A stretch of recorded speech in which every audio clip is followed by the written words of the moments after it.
Okay, hi everyone, it's Liam Ryan, your host of the Dealmaker podcast.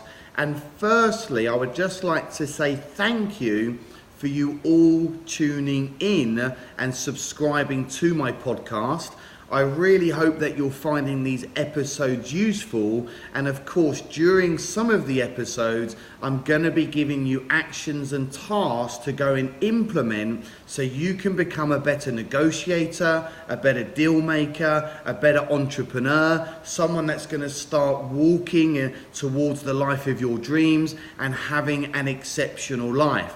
So what else can you expect from the Dealmaker podcast?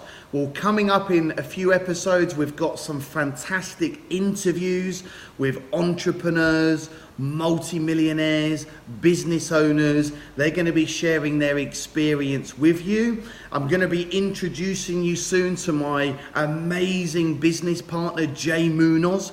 We call him the secret weapon, and he's definitely the numbers guy. And I believe that every deal maker, entrepreneur, business owner should have a great business partner.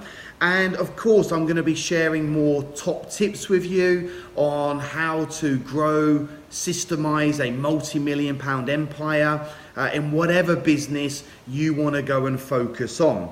Now, one of the things that I see a lot of business owners doing is focusing on what we call low income generating tasks. And maybe you've experienced this where you're getting busy being busy.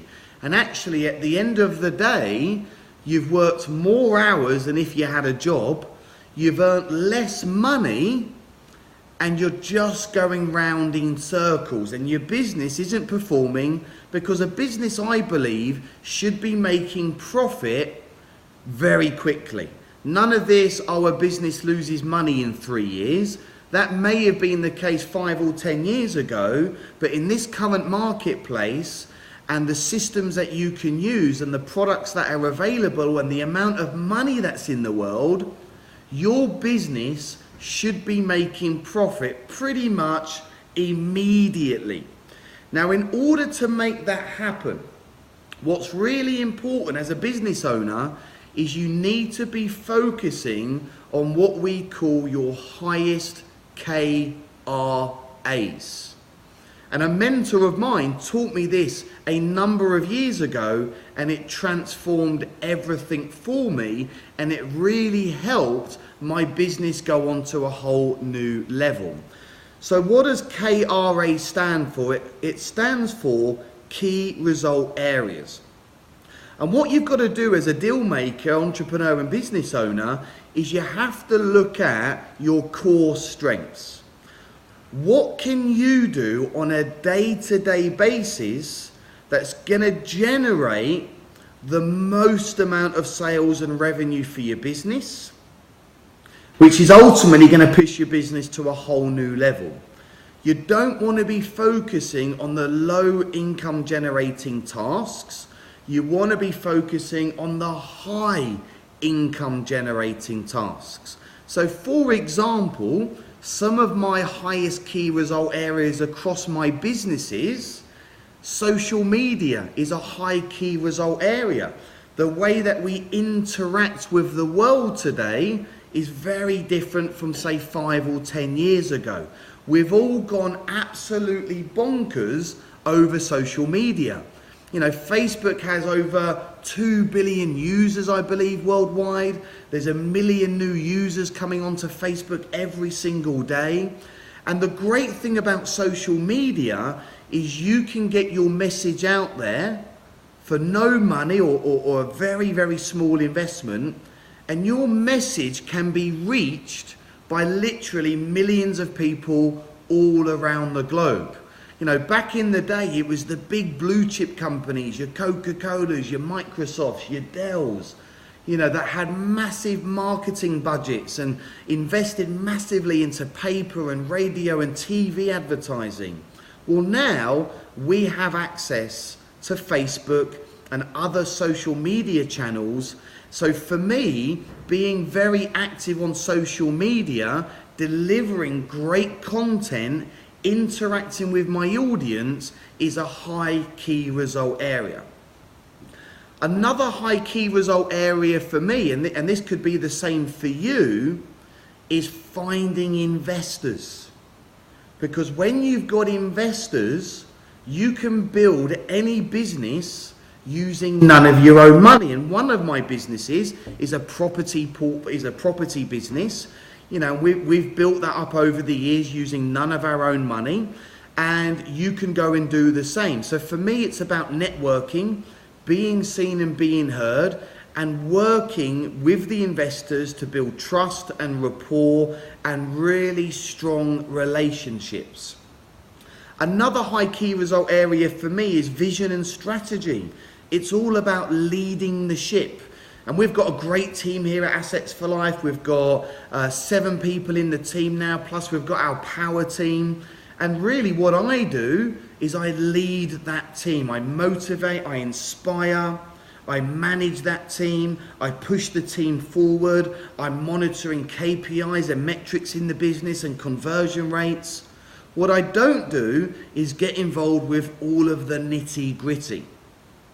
And what's really important in your business over a period of time is that you bring in amazing people into your team. You know, don't be scared to hire people that are far smarter and better than you at many tasks.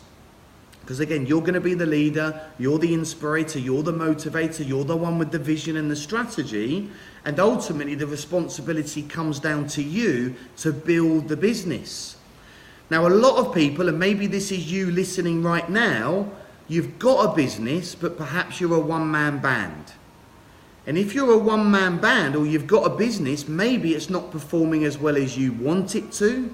Perhaps you're in a situation where you're working more hours you've ever worked, you're not making the money that you want to do, you're trying to spin all the plates, you're doing everything yourself, and the reality is that's not scalable or sustainable, and what you could be doing is running yourself into the ground. What I'd like you to do on this podcast is get a pen and paper, and I'd like you to make a list. So on the left-hand side of your page, I'd like you to make a list of all of your strengths and all of the things that you're good at. So maybe that's sales, marketing, negotiating. Perhaps it's looking at deals, Excel spreadsheets, analysis. Maybe you are a really good communicator and you love networking and you're a people's person. And on the other side of the page, I'd like you to make a list of all of the weaknesses you have. And we don't see weaknesses as a negative, but unless you're clear on the things you're good at and you're not good at, you could try and be all things to all people. And once upon a time, I had a belief that I had to be good at everything in order to feel fulfilled and whole as a person. But the reality is you don't have to be good at everything. And now I have no problem at all saying, look, these are the things I'm great at, and these are the things I'm absolutely useless at and I don't like doing. Because guess what? There is someone out there that you can bring into your team to do all of that other stuff. So you're going to have 2 lists. The things you're good at and you enjoy, the things you're not good at and you don't enjoy.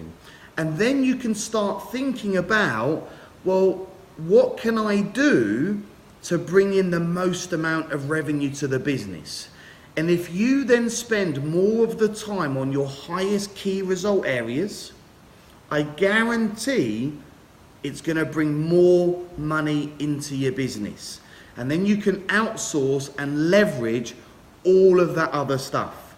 And what you're going to do as a deal maker, entrepreneur, business owner, you're going to build a great team around you, all working towards the same vision and having a wonderful business and great foundations, and you're really going to start building a legacy for your futures. So that's podcast number 4, all about high key result areas. Don't get bogged down with all the nitty gritty. Focus on your highest key result areas that's going to bring in the most amount of business. It's an absolute recipe for success. Thanks very much, and I'll see you in the next episode. Take care.